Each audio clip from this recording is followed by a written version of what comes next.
1, 2, ready, and... Hello and welcome to Cool Coffee with Kansas Principals. By and for school administrators, this podcast is intended to promote candid discussion and insight about our great profession.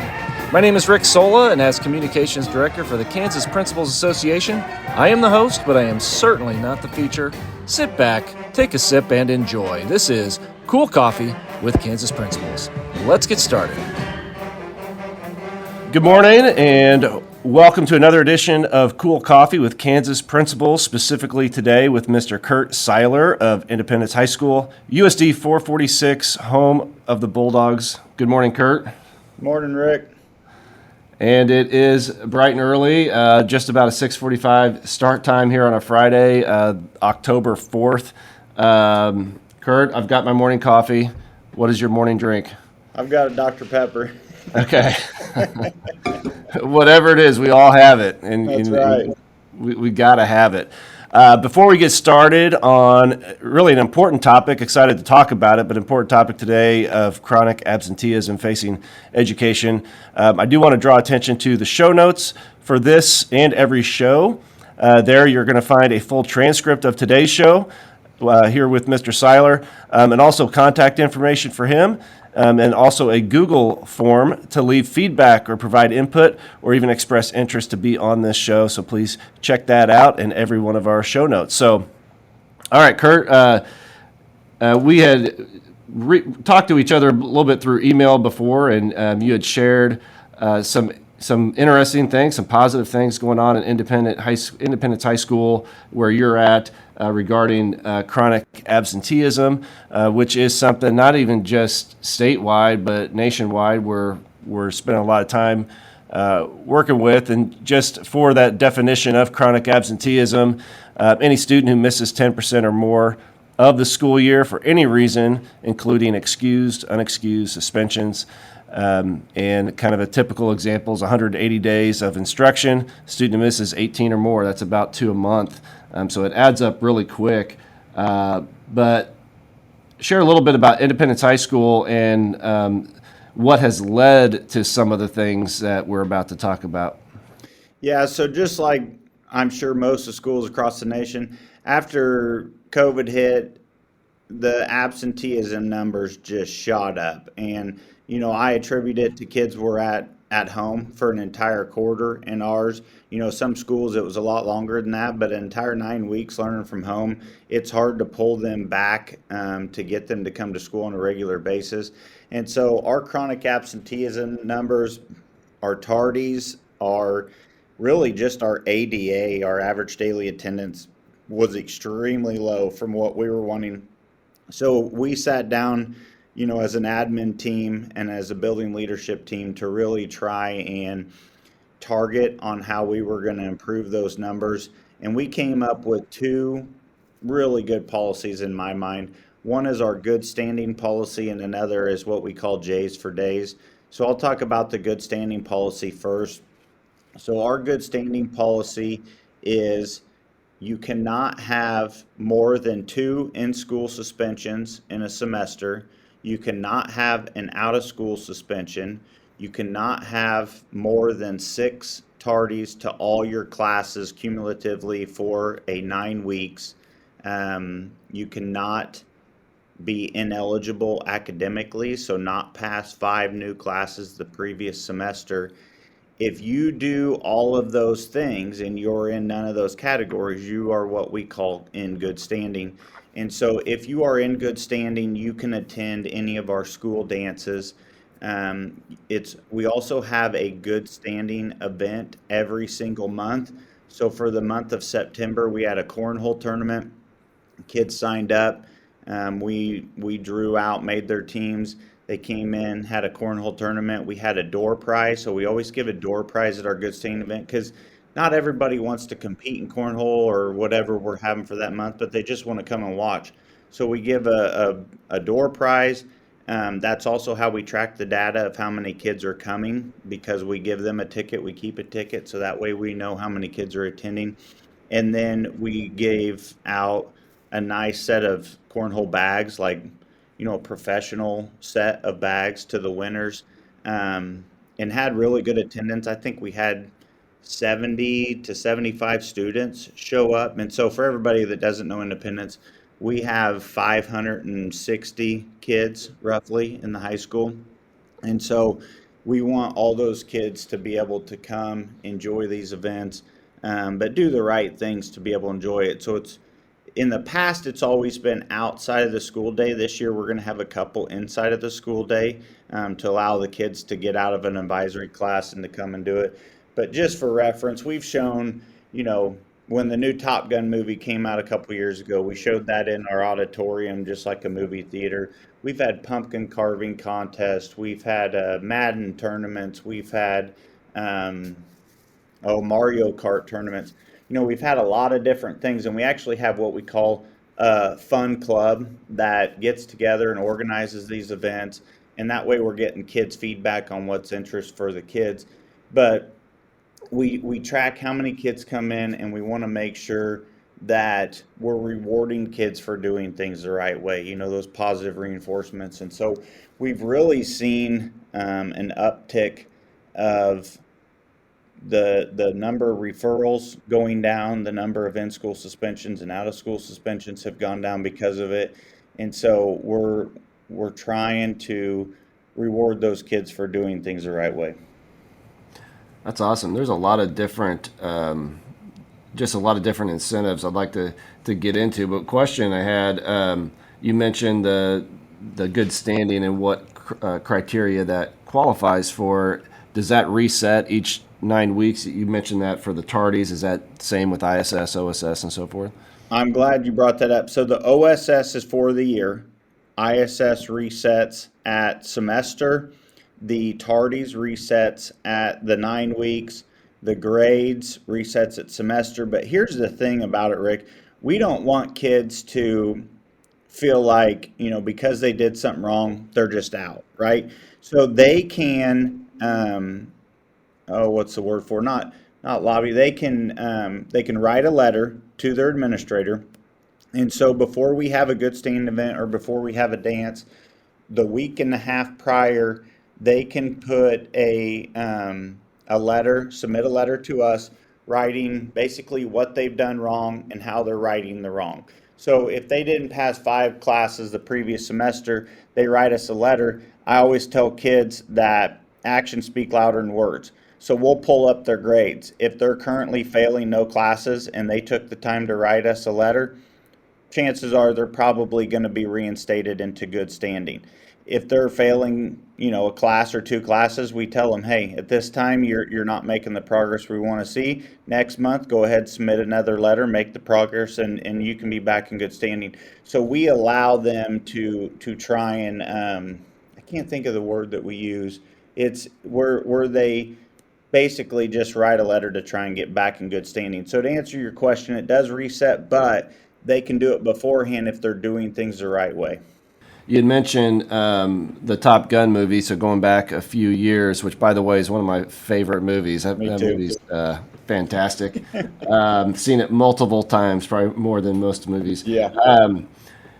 So you've had this in place for a little while. What kind of adjustments did you see early on that you felt like you either needed to calibrate or even change wholesale to fit where you're at today? So a lot of it is reinstating the students back into good standing, working with the kids to make sure that they don't lose hope because in the beginning we were pretty, dead set on, hey, you're not in good standing for the semester, you can try again next semester. And we're like, that's a long time for a kid to sit out if they're doing things the right way. We're doing this to try and move the needle, to try and get kids to improve, as always, do things the right way. So one major adjustment we had was we allow those kids each month, if they want to submit a letter, and we look at their data, what they're doing, and if they're doing things the right way, we want to reinstate them. And so that was one major change that we made up front. You mentioned J's for days. Yeah. And I'm pretty sure I know what that's all about, but talk about that. Yeah, so last year was the first year that we did it, and it actually came from our middle school assistant principal, Sam Carnes. he did J's for A's. And so they do it for grades at the middle school. We just adjusted it for attendance at the high school. And so last year we did it by semester. So we had one boy, one girl, and actually one staff member that if you had over 95% attendance, and for students, the 95% attendance was specifically for the staff. For the students, if you had over 95% attendance, you had no first hour tardies, you have no more than 6 tardies in a quarter, and let me pull up I'm forgetting one, Rick, and I don't want to. Well, just while you're doing that, J's are Jordans, right? Yes, J's or Jordans. And so we put the kids' names in a drawing. And so it's no first hour tardies, no unexcused absences. Now we do it each month this year. So we changed it a little bit, and I'll talk about that here in a minute. But no first hour tardies, no unexcused absences, which is defined as not turning in a professional note. You cannot be marked truant, not be considered a truant student, no ISS or OSS, and no more than 2 tardies to all classes. So last year we did it by semester. We wanted to change it this year to do it by month. And so we put their names in a drawing, we draw it out, they win the chance, or not the chance, but they win a pair of shoes. And so they come to the office, I explain it to them. They can go on Nike.com or the GOAT, and they can order a pair of Dunks or Jordans or whatever shoes they want for $150 or less. And we order it, and then they get a pair of shoes. And so we did it by semester last year, and what we were seeing was kids forgot about it, right? It was that same thing that we did for good standing. They kind of lost the hope after a while. And so we changed it monthly this year, but we got sponsors. So Hugo's Industrial Supply here in town and Edward Jones, they are switching off months. And so we actually did our first drawing 2 days ago, and had a boy and a girl winner. And out of those, we had 166 boys that qualified and 161 girls qualified for the J's for Days drawing this month. And so it was exciting to have that first drawing this year. And then next month we'll do another drawing. And that's kind of going back to the same thing. We don't want kids to lose hope. So we're doing it monthly this year. And we're really targeting that attendance because, as you know, we can put every intervention, everything in place we want. But if kids aren't in school, you can't teach them. So we want kids here and really seeing that positive effect. Do you record the reactions or videos, stream, or anything when you're doing? We don't. We do it Facebook Live on the drawing, but then whenever the shoes come in, we always like to go Facebook Live. This year we're doing that differently, and the sponsors are actually going to be here to take a picture and get a photo op with the kids. But it's pretty exciting to see those kids come to the office after they've won. Yeah, I mean, I would be thrilled at this point. I can imagine kids winning Jordans or the choice of their choosing. That's a pretty nice budget too that they get to work with. It is, and we're very fortunate for the sponsors that we have here in town to be able to do it monthly because I think it's really gonna to make a difference. And I have kids that come up to me and they're like, I didn't qualify this month, but I'm gonna be in that drawing next month. So I know it makes a difference because, as I'm sure you're aware in your school, those shoes are important to those kids. So they get a nice new clean pair of Jordans or Dunks, and they walk around a little differently. Yeah, I don't know the turnaround time on once they order and they come in, probably pretty quick, but I imagine. Yeah. Once they start wearing them, kids start to notice. And you mentioned the monthly versus semester, and we have not done anything like J's for Days where I'm at, but we do in some of our district schools. But some of that is the balance of you don't want to just it's September, a student gets bad standing, if you will, and then it's like, well, I guess I got to wait until January. That's really a positive to kind of keep things moving along with them. You And mentioned.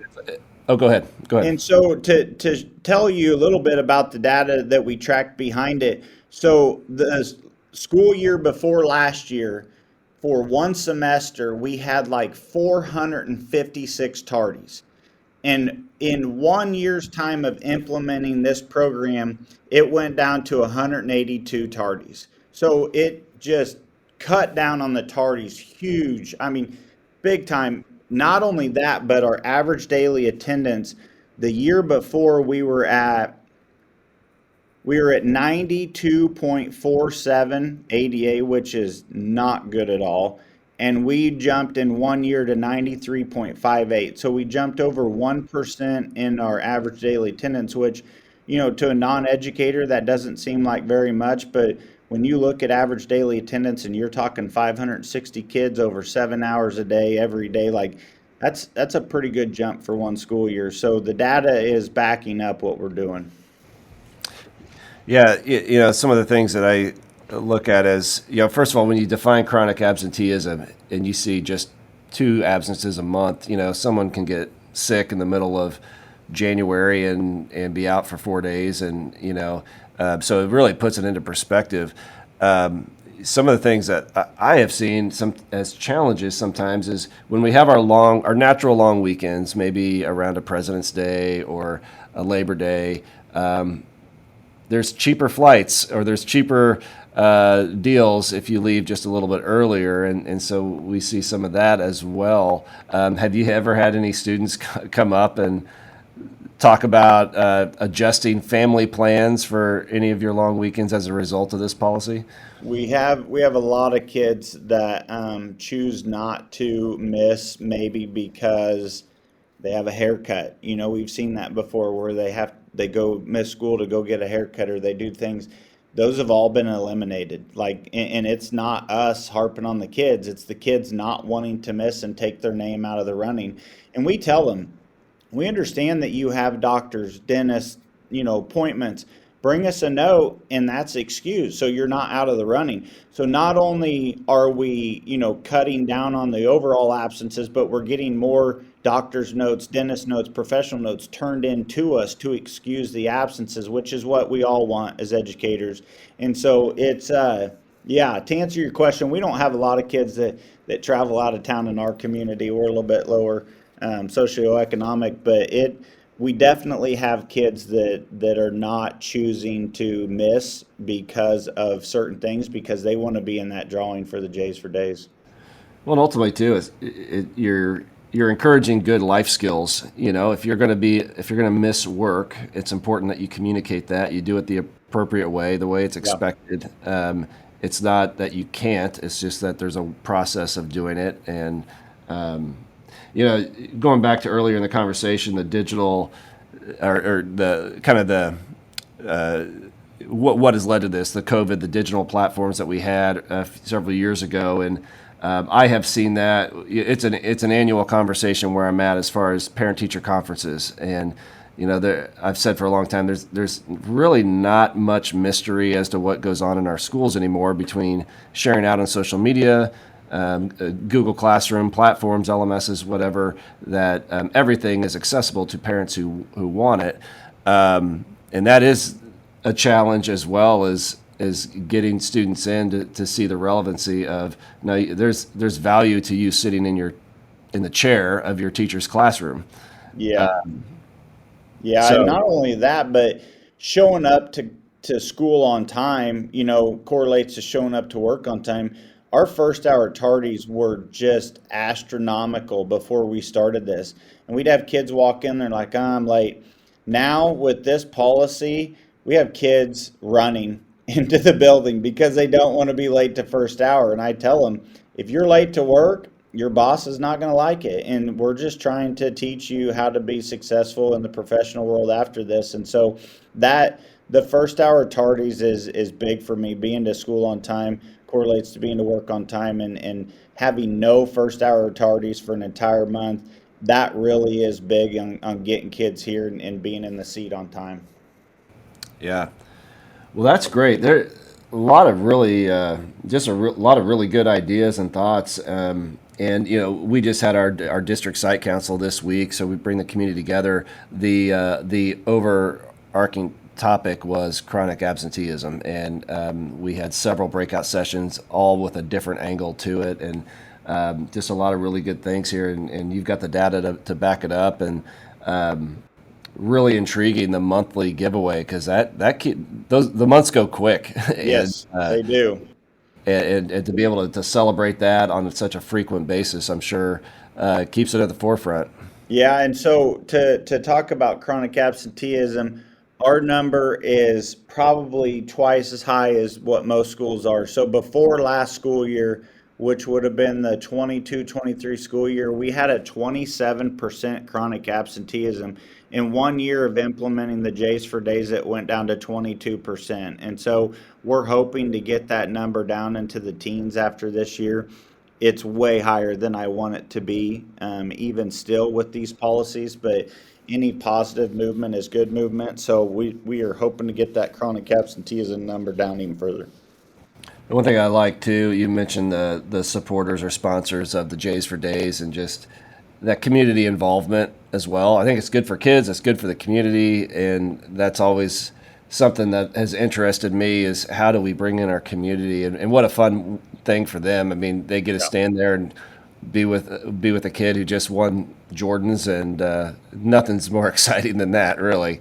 Yeah, and our local businesses understand if kids are in school, they're not doing the wrong thing out in the streets that are affecting their businesses. And so it was not hard to find two businesses that were willing to sponsor us. And I suspect after this year, we'll probably get a few more sponsors that want to jump on board. And so, I mean, you think about it, it's $300 a month for a business.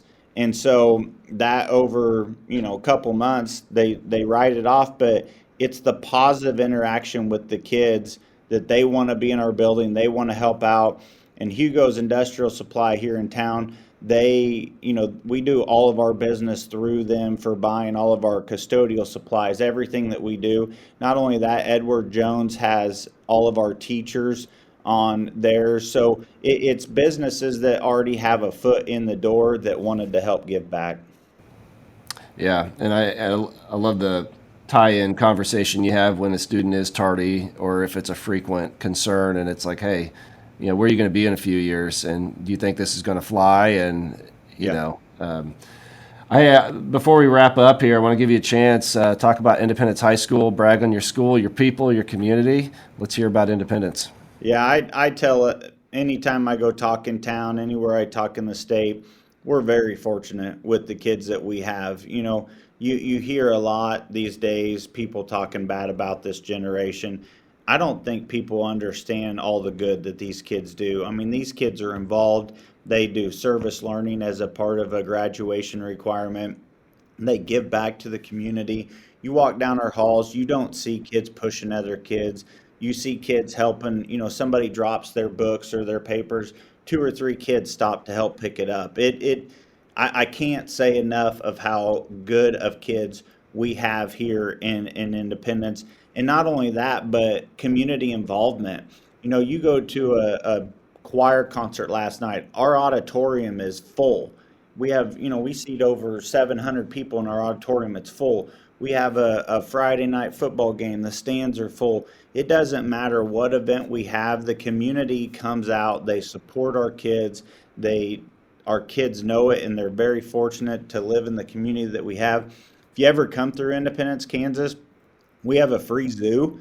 Not a lot of towns can say that, and we're not a large town. We have 8,500 people in town, but we have a free zoo. You can stop by anytime and go through the zoo, see a lot of different animals. But not only that, our Chamber of Commerce has events that happen every single month, sometimes weekly, live music events, different things.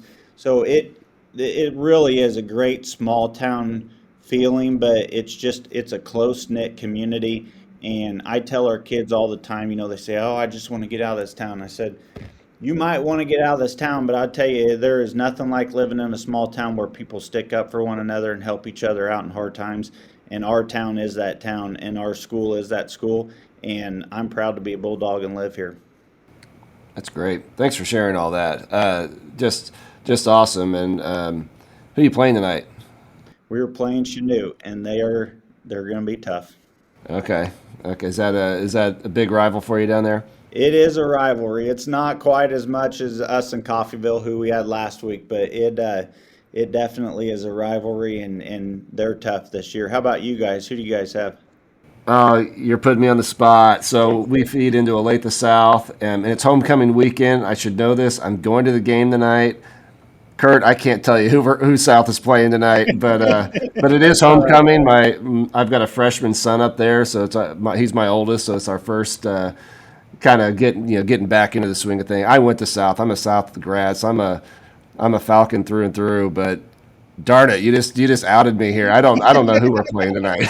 Oh, I understand. We got a lot of things on our mind, so I understand completely.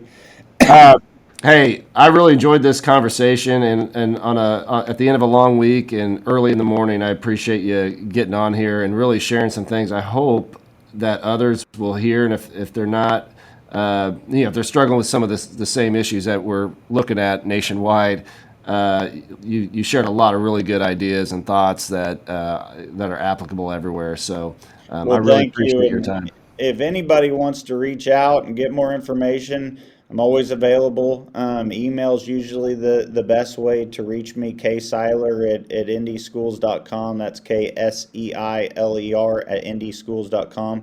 You can reach out anytime, and I'll give you any information you want to know. We definitely don't have it figured out by any means, and I'm always open for suggestions from anybody that wants it. But any way we can help each other out as fellow educators, I'm always for it.